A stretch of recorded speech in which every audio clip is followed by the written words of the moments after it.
volontaire a effectivement un cadre qui lui est fixé, qui est un contrat qu'il signe pour une mission qui lui est assignée.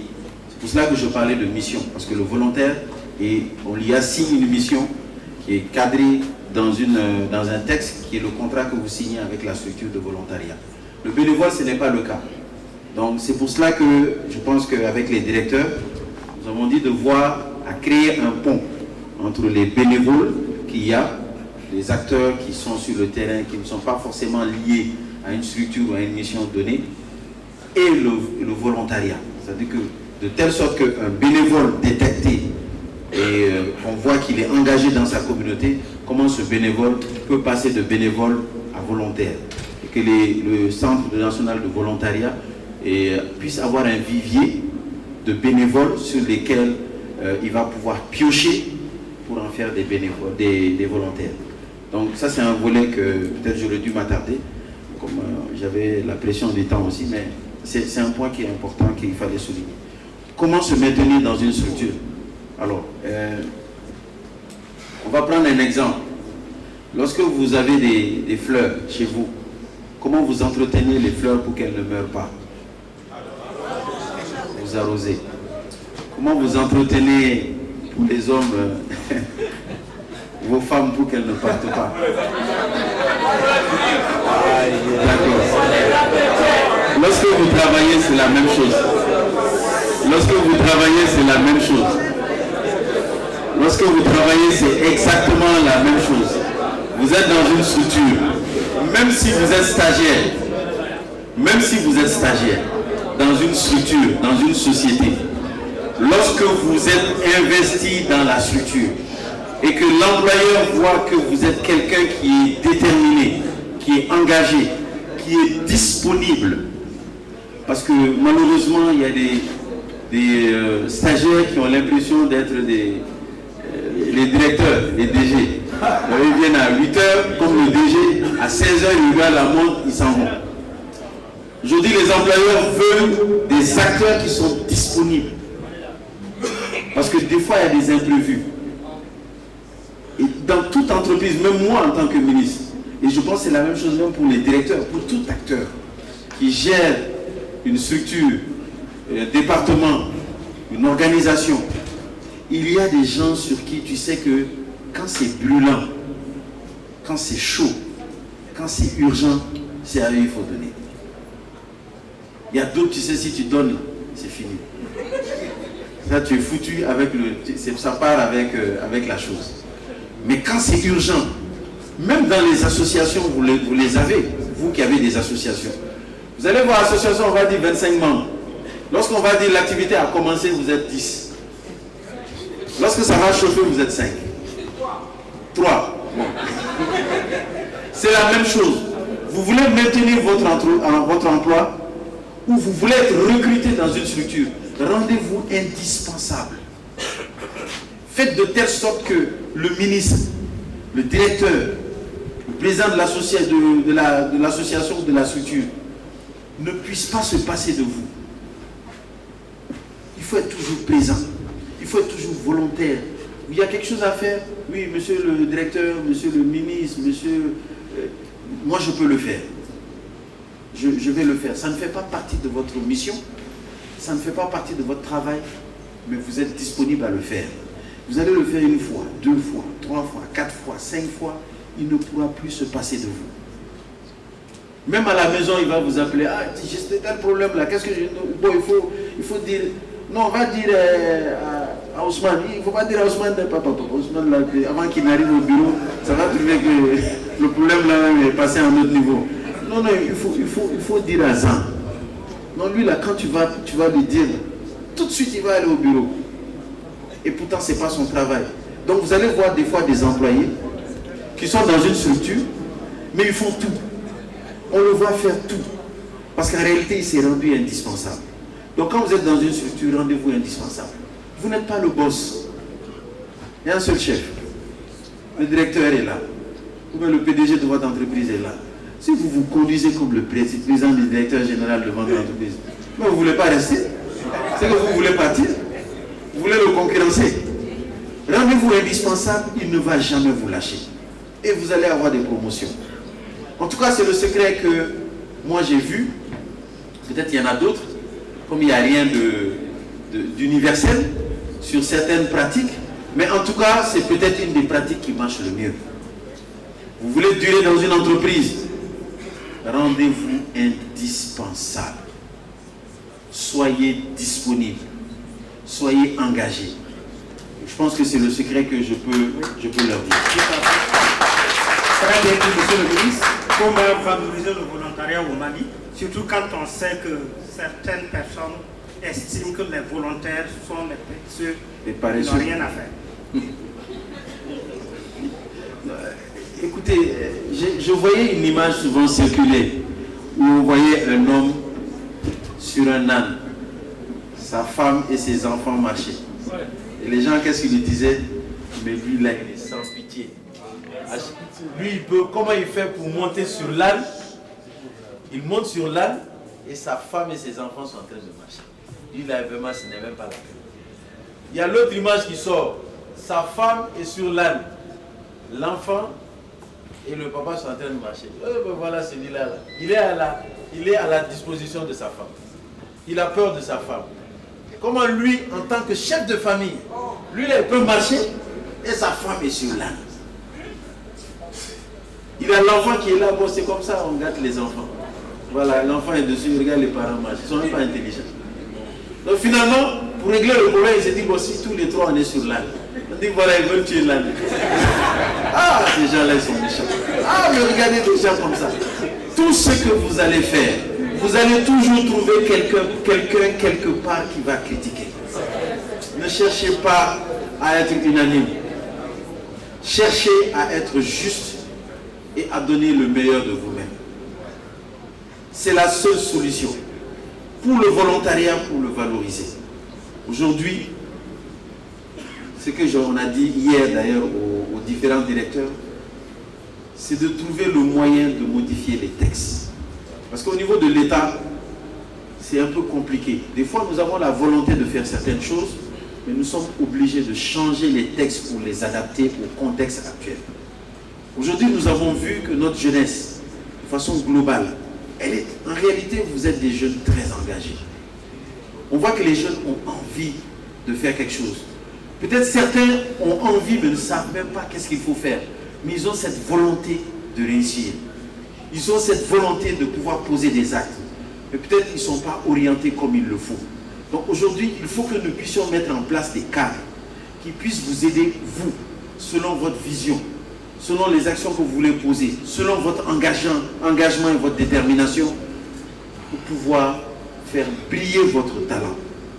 Et ce sont ces textes-là que nous sommes obligés de mettre en œuvre. Pour que le volontariat soit valorisé, il faut impérativement qu'on mette des mécanismes en place qui puissent pousser tous les acteurs de la société à se dire qu'il faut que je sois un volontaire pour atteindre X, Y niveau. C'est pour cela, hier, on a dit qu'il faut déjà commencer à anticiper. Nous ne pouvons pas tout régler tout de suite, mais nous pouvons mettre des mécanismes en place. Et avec le temps, les choses vont évoluer. Ces mécanismes, c'est quoi? C'est qu'aujourd'hui, vous êtes un bénévole, vous n'êtes pas volontaire. Vous êtes un bénévole, vous êtes engagé dans votre communauté. Vous posez des actes et les membres de la communauté savent que vous êtes toujours présent quand on a besoin de vous. On doit pouvoir vous donner la priorité lorsqu'on doit recruter des volontaires. Ça, c'est un. Deuxièmement, vous êtes volontaire, vous êtes déployé, donc vous êtes en mission. Vous êtes déployé dans un service. Donnez le maximum, le meilleur de vous-même. Parce que ce que nous voulons, c'est une évaluation de ces volontaires pour nous assurer que ces volontaires, un jour, je dis bien un jour, et peut-être c'est proche, peut-être c'est lointain, que dans le recrutement même de la fonction publique, on s'assure que les recrutés de la fonction publique soient aussi des volontaires, soient des acteurs qui ont rendu service à leur communauté, parce que l'État les recrute et l'État leur donne un salaire. Donc pour nous, c'est un processus à faire, mais le processus, nous ne sommes qu'au début. Donc laissez-nous mettre les mécanismes en place, laissez-nous construire tout cela, mais ça ne peut pas se faire sans vous, parce qu'on a toujours besoin de votre détermination et de votre engagement. La première étape, nous pouvons la faire rapidement. Bénévolat, volontariat. Ça peut se faire. Maintenant, l'autre étape, dans certains pays, lorsque vous êtes volontaire, il y a des réductions au niveau des impôts, il y a des réductions au niveau des taxes, il y a des avantages qu'on vous donne pour le recrutement, il y a X, Y choses, il y a des facilités qu'on vous fait. Mais chaque pays a ses réalités. Il faut que nous puissions voir aussi dans le contexte de nos différents pays. Qu'est-ce qu'on peut faire avec nos volontaires pour les valoriser? Est-ce qu'il faut leur donner une carte pour réduire les frais d'achat des médicaments? Ça peut se faire dans certains pays. Peut-être nous pouvons réfléchir sur ça. Est-ce que l'achat des aliments, l'achat de... etc. Donc ces cartes de volontaires peut-être peuvent servir. Est-ce qu'aujourd'hui nous avons même des cartes de volontaires? Voilà. Donc tout ça, ça permet de valoriser. Ça permet de vous présenter. Une carte de volontaire, c'est comme l'armée. Vous montrez votre matricule. Vous montrez aux gens, moi je me bats pour ma communauté. Je ne sers pas à rien. Je suis quelqu'un qui est investi dans ma communauté. Et je suis quelqu'un qui a un contrat pour remplir une mission quelque part. Je pense qu'avec ces processus-là, c'est quelque chose que nous pouvons mettre en place. Mais comme je le dis, nous ne sommes qu'au début du processus. Mais comme on dit, 1000 pas commencent toujours par un premier pas. Donc nous sommes dans nos premiers pas. Nous sommes en train d'évoluer. Ce cadre-là est mis en place. Vous connaissez, ça c'est un réseautage. Mais l'avantage de ça c'est quoi? C'est que les directeurs ont décidé depuis l'année dernière de mettre un mécanisme en place pour que le volontaire burkinabé puisse aller au Niger, puisse aller au Mali, pour que le volontaire malien puisse aller au Niger, puisse aller au Burkina, et puis pour que le volontaire nigérien puisse aller au Burkina et puisse aller au Mali. Il faut une interaction entre vous. Il faut une maîtrise du terrain. Il faut un niveau à votre... il faut une capacité à votre niveau d'adaptation des différents milieux qu'il y a. Et cette intégration, nous sommes également en train de la créer. Ce sont ces textes-là que vos directeurs ici sont en train de développer. Donc, comme j'ai dit, le mécanisme est en cours. Les premiers pas sont en train d'être faits. Donc, nous faisons de notre mieux pour que, à un moment donné, lorsqu'on va dire tu es volontaire, c'est à la tête haute que la personne pourra se présenter. Vous pouvez le faire même maintenant, mais pour montrer que vous êtes des gens qui sont engagés dans vos différents pays. Donc ça, c'est vraiment le mécanisme qui est en place. Et aujourd'hui, c'est vraiment le travail que les directeurs sont en train de faire. C'est sur ces travaux que eux sont en train de travailler. Peut-être vous êtes en train de faire d'autres éléments, mais eux, c'est sur ça qu'ils sont en train de travailler. Donc c'est quelque chose qui est en cours. Et, mais alors, on dit en Bambara Haklikele, Mouakele Haklikele. Donc une personne, une idée, plusieurs personnes, plusieurs idées. N'hésitez pas, si vous avez des suggestions et des contributions, envoyez-les à vos directeurs.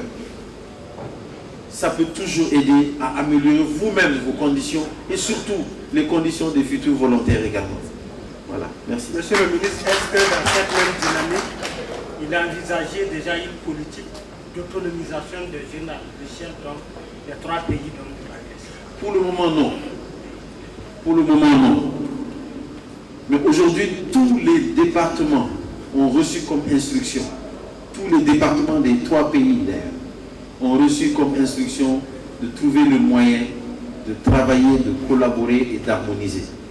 Et je pense que c'est le travail que tous les départements sont en train de faire, peu importe le secteur. Donc, le secteur de la jeunesse, du volontariat, du sport, etc., il y a une harmonisation qui est en cours. Mais ce n'est pas un travail aussi simple.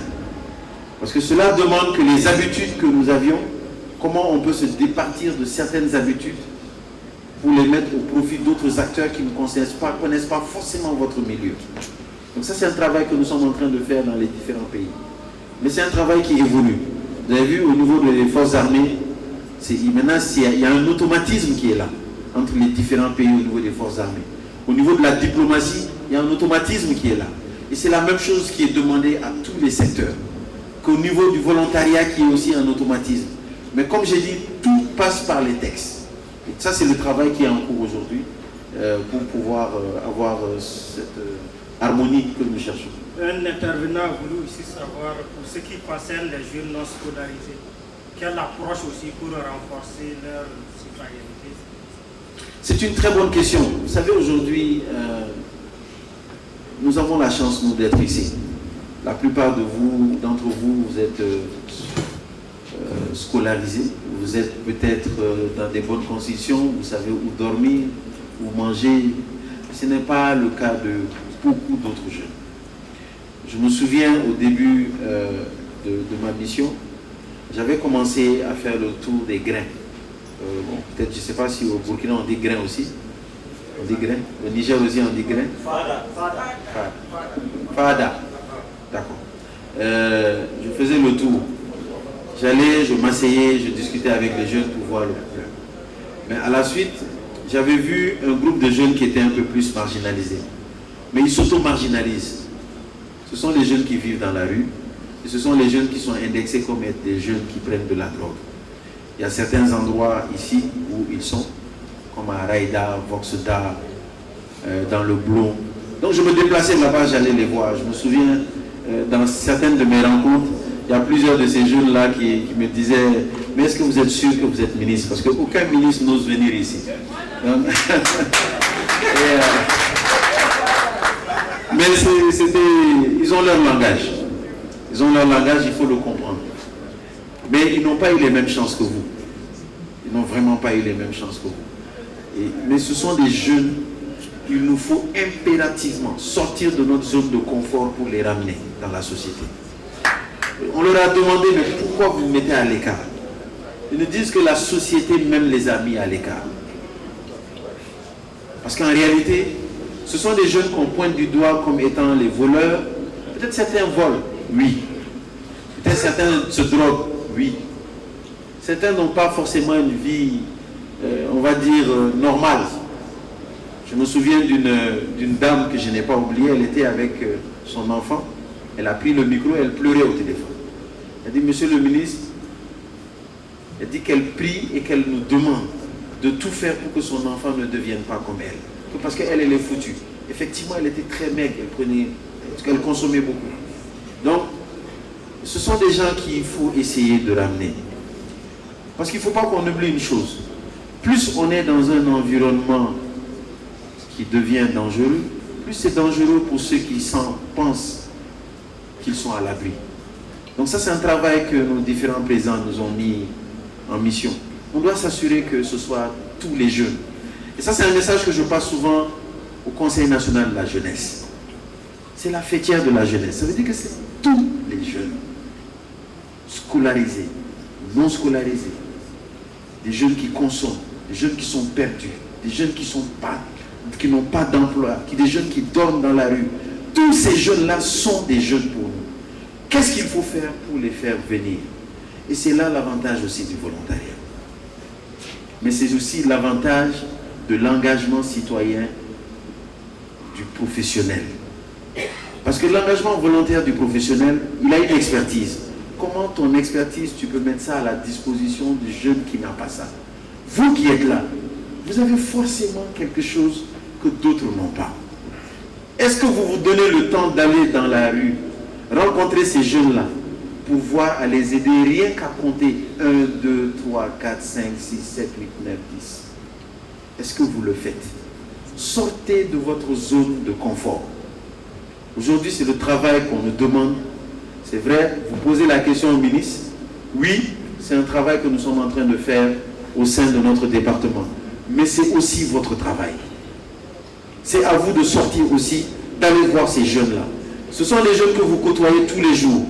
Sortez de votre zone de confort. C'est très facile pour un ministre d'être assis dans son bureau, bien climatisé, avec un bon jus ou du café. Il dit, ah, les jeunes là, ils ne font rien. Ça, c'est facile, hein? Puis quand le président appelle le premier, il dit, non, non, les jeunes là, ils ne sont pas paresseux. Mais ce n'est pas ce qui nous est demandé, en tout cas pour la nouvelle vision de nos autorités aujourd'hui. On nous demande de sortir. Ce qui fait qu'aujourd'hui, on passe plus de temps dehors que dans nos bureaux. Mais ce qu'on demande aux jeunes aussi, laissez vos grains, laissez vos thés, allez voir ces jeunes-là. Je peux vous accompagner si vous avez peur d'eux. Ils sont très bien. Moi, je peux vous amener. Parce que je n'ai fait que ça, même avant d'être ministre. On a démobilisé plus de 600 jeunes qui avaient des armes, qui s'étaient retournés pour l'État, contre leur État, dans leur propre communauté. Nous les avons approchés. Pourquoi vous prenez les armes contre votre pays? Ces jeunes-là, c'est pourquoi vous vous mettez en marge de la société. Votre rôle, c'est ça, hein? S'asseoir pour dire non, je suis président d'association, je suis président du CNJ, je suis membre du CNJ. Ce n'est pas ce qu'on vous demande. C'est comment vous pouvez faire aujourd'hui pour pousser les jeunes, qui sont des jeunes comme vous, à les ramener dans la société, à les ramener à respecter les règles de notre communauté. C'est vous qui l'avez cité, vous avez parlé de communauté. Nous sommes en communauté. Quel rôle vous avez à jouer aujourd'hui? Mais un rôle qui va pousser et le ministre et vous à sortir de votre zone de confort. Tant que vous allez vous sentir à l'aise, dites-vous que vous n'êtes pas en train de remplir votre mission. Tant que vous allez vous sentir à l'aise, dites-vous que vous n'êtes pas en train de remplir votre rôle. Prendre votre téléphone, aller sur TikTok, sur Facebook, c'est très facile. Critiquer, c'est très facile. Mais sortez et allez voir le jeune, juste un seul jeune. On ne vous demande pas tous les jeunes. Hein. Si chacun de vous, vous prenez un jeune de la rue, vous aurez démobilisé et ramené dans la société 300 jeunes. Chacun de vous, un jeune. Un seul. Apprenez-lui à compter. Apprenez-lui à lire. Apprenez-lui à vivre avec les autres. Essayez de le socialiser. Apprenez-lui des petits métiers que vous-même vous avez comme expertise. Et vous allez voir, le sourire sur son visage, ce sera la victoire et votre médaille. Parce qu'aujourd'hui, nous, ce qui nous fait plaisir, ce n'est pas forcément tout le privilège qui est derrière. C'est aujourd'hui comment on peut faire sourire quelqu'un et changer la vie de quelqu'un. Changer le parcours de quelqu'un qui pensait être hors circuit, qui pensait être perdu. Aujourd'hui, vous allez dans le Bolon, vous parlez du ministre, ils vont dire qu'on connaît le ministre. Parce que les gens du Bolon, au sein du Bolon, se sont mis ensemble pour mettre en place un club de danse. Oui, ils ont mis un club de danse. Ça a l'air anodin. Mais un club de danse dans certains endroits, c'est grand chose. Hein.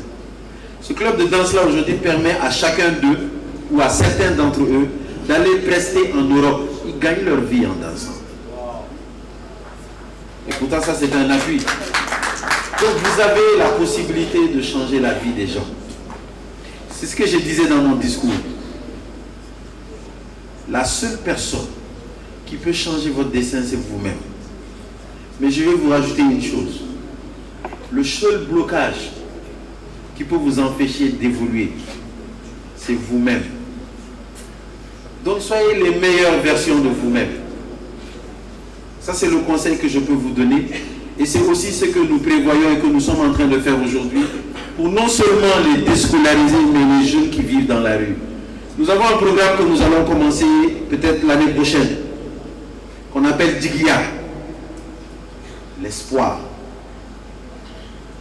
C'est un programme que nous allons lancer qui va permettre aux jeunes qui vivent dans la rue de pouvoir les réintégrer en leur apprenant des petits métiers, en leur faisant faire du sport et en essayant de voir parmi eux ceux qui ont des capacités physiques, peut-être à aider certaines disciplines sportives, à les intégrer et à les faire sortir. Et comme ceux qui sont à Bamako, ceux qui sont au Mali le savent, le président nous a instruit de mettre en place une commission de lutte contre les effets néfastes de la consommation de la drogue chez les enfants.